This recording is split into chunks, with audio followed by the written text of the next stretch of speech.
Stop scrolling. Look at this number. $745. That's almost $9,000 for groceries for my little family of 3, according to the USDA's low-cost meal plan. Now, we don't spend this much money on food. We are actually in control of our grocery budget, and today I want to share with you how we did that. I'm going to give you a 5-step plan that's going to be actionable. You can follow it, and it will be easy for you to follow for you and your family. If you're new to our channel, I'm Julia, one half of the Canny couple, where we merge extreme frugality with a little touch of homesteading. So this is about making easy cuts. It's easy, it's actionable, and it also helps take the stress out of lowering your grocery budget. So how do we do this? How would I approach this if I was actually spending almost $9,000, $745 a month on my groceries? So we're gonna go through those 5 steps right now. Number 1, you've got to get your family on board, and you also have to set realistic goals. So listen, you might be the main person who does the grocery planning and everything, but if you don't want some disgruntlement when you go from having bacon every morning or ham or something really expensive that's adding to your grocery budget to something like oatmeal, you're going to have to get some family buy-in on this. You want to make sure this is a smooth transition, that you're not dealing with the stress for people yelling at you because they wanted their usual meals or their usual treats, and you've kind of had to shift to make, to try to lower this budget, to add that money towards your savings goals or paying off debt or whatever you're actually doing. How do I do this? I would go to Aaron, my husband, and be like, hey, listen, I really want to lower our grocery budget. I think this would be really important for our family, help us get close to our goals. How can we do this? Well, we can do it by making some small changes now. There's going to be a little bit of pain, but listen, we'll adjust, we'll grow through it, and we can really work on what's really important in our grocery budget and what we can change. So that's how we do it. Now, you have to set realistic goals. If you go from $1,000 a month grocery budget, you cannot go to $400 a month without having a plan in place. So my 5 steps that I take, they are my plan. This is how I would go and start getting significant savings in the long run. But in the short term, I might just focus on $50, 10%, 15%, something small that's really going to add up in the long run. The goal here is to create less stress in your grocery budget and also give you room to learn. That's why we go with a realistic goal versus a great big goal of reducing your grocery budget by like 50% on the very first one. Now, number 2, this is one that might get me yelled at by some people, but you're going to simplify your menu plan. And this is specifically for breakfast and lunch. You can save so much money if you do this. Probably one of the biggest game-changing things I have to tell you. You're going to go to your family. You're going to be like, give me 4 or 5 breakfast and lunch dinner meals that you all really, really like, that we could put in the plan and rotate through. And what I like to do is I like to make sure I fix it for the entire week. It takes the stress out of menu planning, and it gives me more room in my grocery budget to do a much nicer dinner, because I try to keep my breakfast and lunch cheap. So what I'm going to talk about. So oatmeal is one that's great. It's cheap. You can make it. And listen, pro tip here, if you have jellies or jams, you can add a little bit of that to your oatmeal, and it changes the flavor, the taste, and everything. And you can also bake it in the oven versus cooking it on the stove. That also changes the flavor and the texture. So a little pro tip there. So oatmeal, fruit breads, pumpkin bread, anything like that, muffins, pancakes that you can make. If you're making them homemade, you can make and put them in the freezer, pull them out when you need them. Or you can make them in bulk. You really just want to take the stress out of it. For lunch, we're talking sandwiches, mac and tomatoes, rice and beans, easy meals that you can rotate and repeat through, and that just kind of take the stress off of you and the pressure. It really does help. You can really start to see really big savings. So let me know in the comments below, what are some of your favorite breakfasts and lunches to, eat on repeat? And does your family yell at you? Do you do this too? Because I can tell you, for us, it really does help cut our costs for our groceries, because I'm not having to really worry and think about those breakfasts and lunches as much. Number 3, now this is so easy, but you're going to start meal planning from the ads. not a recipe book. You're going to completely flip the script. You're going to stop using your recipe book or coming up with things off the internet or that look good or out of your head, and you're going to actually look at this and you're going to find ingredients that are on sale. So for this particular ad, the ingredient that was on sale, and this is an old one, would have been the chicken breast for $1.99 a pound. I would do my whole meal plan around this $1.99 chicken. This is what my family's going to eat. They're not going to eat the $5 or $6 a pound hamburger or roast. They're going to eat the $1.99 chicken. And then what kind of vegetables are they going to eat? Well, we would come here and look. So we're going to have apples. That would be a side here for us. I might do some, or maybe even pears. And I would pull from here, and if I don't know what I'm going to do, if you're like, well, I have all these ingredients that my family will eat, make sure you're only buying what your family will eat. Like, I have all these ingredients my family will eat, but I don't know what to do with them. Use Google. Type it in.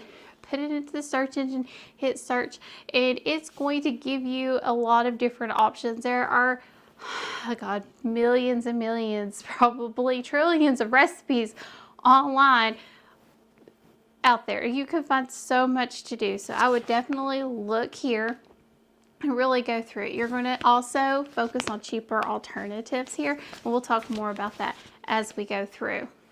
Now, number 4. You're going to build a working pantry off of these sale items. So first, what's a working pantry? A working pantry is a pantry it's not just there for just in case. It's actually a mini grocery store at home. That is what I have. I have a working pantry. Before I had a pantry where I kept extra items. Sometimes I would pull them out, but it was really hard, so I didn't utilize it as well as I could have.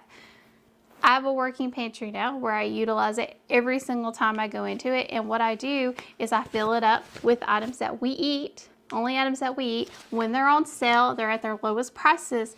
And then I add it to my pantry. And then I can rotate through. And so whenever I'm meal planning, I can pay, I'll get the 99-cent box of mac and cheese or whatever I'm looking at versus having to pay, even on sale, $1.50, because I know it's 99 cents and that's what we'll use. And when it goes back to 99 cents, I'll restock. The goal is to eventually to stop meal planning from here. That's the goal with your working pantry. Your working pantry is where you're going to be meal prepping from.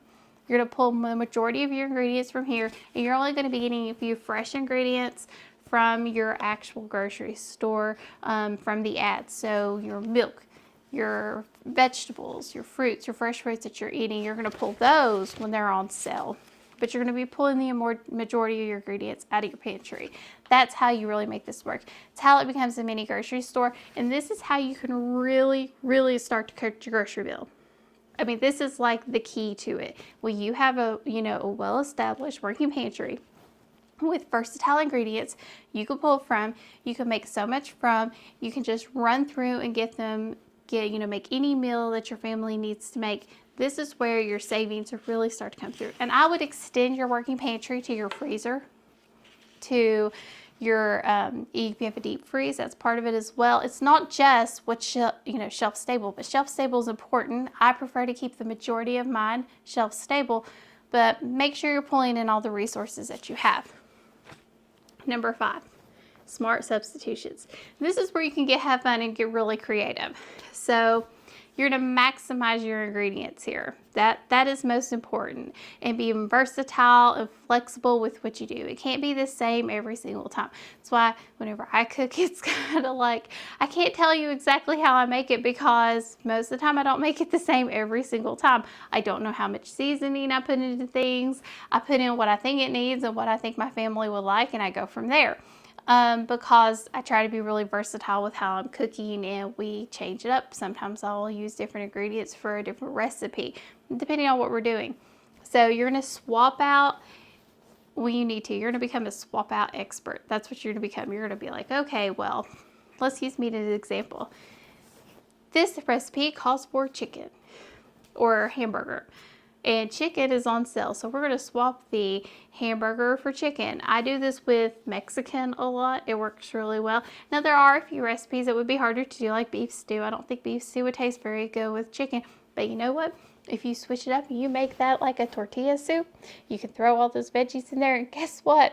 It's basically beef stew, and it tastes just as good, especially if you're like me and you put taco seasoning in your beef stew mix to give it a little bit more flavor and kick. You know what? It works. It really does. So you can really start to change those recipes up and change those ingredients as you go through. So you're using those cheaper meat ingredients. And especially with meat, like if something calls for steak, can you use roasts and casseroles, soups, things like that? You can really play with what you're doing. You can really start to change. You leave some meat out. And another tip for this, cut the meat back. If it tells you to use 2 pounds of meat, try using 1 pound. Most of the time you're not even going to notice.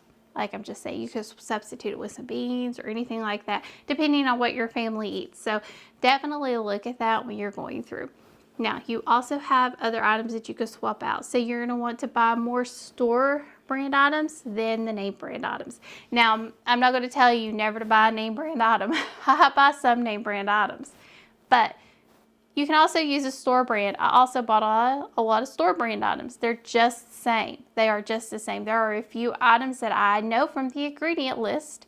Looking at the ingredient list, there is a difference. So that's when I typically will tend to go with the name brand item depending on what we eat. And the next thing you're going to make sure you're focusing on is convenience items. Don't spend a lot of money on pre-cut, pre-packaged items. You want to try to get things in a versatile form. So we're talking about your fruit and deli section. Like you'll see those huge trays they put together. They are so expensive.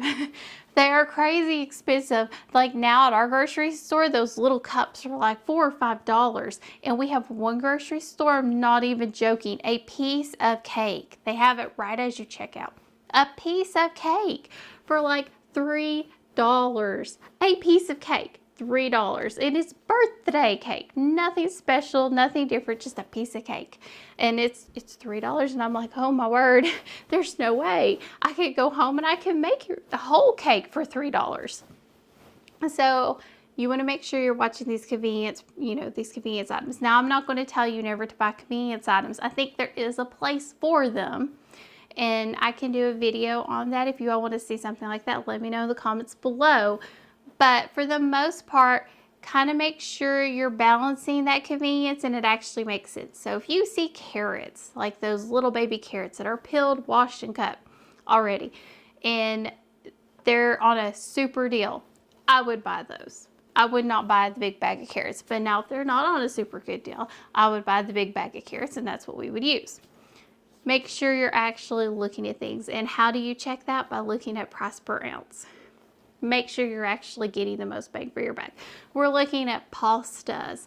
You're looking at anything else that you're looking to buy where you have like a smaller bag and another bag beside of it. Make sure you're doing the math. I had this with chicken nuggets for my little one. There was one bag it was 2 pounds. There was one bag it was 4 pounds. Guess what? They were the same price. Guess which bag we got? The 4-pound bag. No difference in ingredients, no difference in anything but the shape and how much was in one bag or the other. With pasta, I always go for the 16 ounces versus the 12 ounces. It just makes more sense. So make sure you're checking those unit prices. Now, just to go back through this again, because I know we talked about a lot, there's, the 5-step plan to actually make some changes to your grocery bill and to see savings. You can see initial savings on the front end, but you'll see savings as you continue to learn and grow throughout the years. And, it could be really significant. I know for us it has been. We have been able to lower our grocery budget by like half compared to when Aaron and I first started down this journey.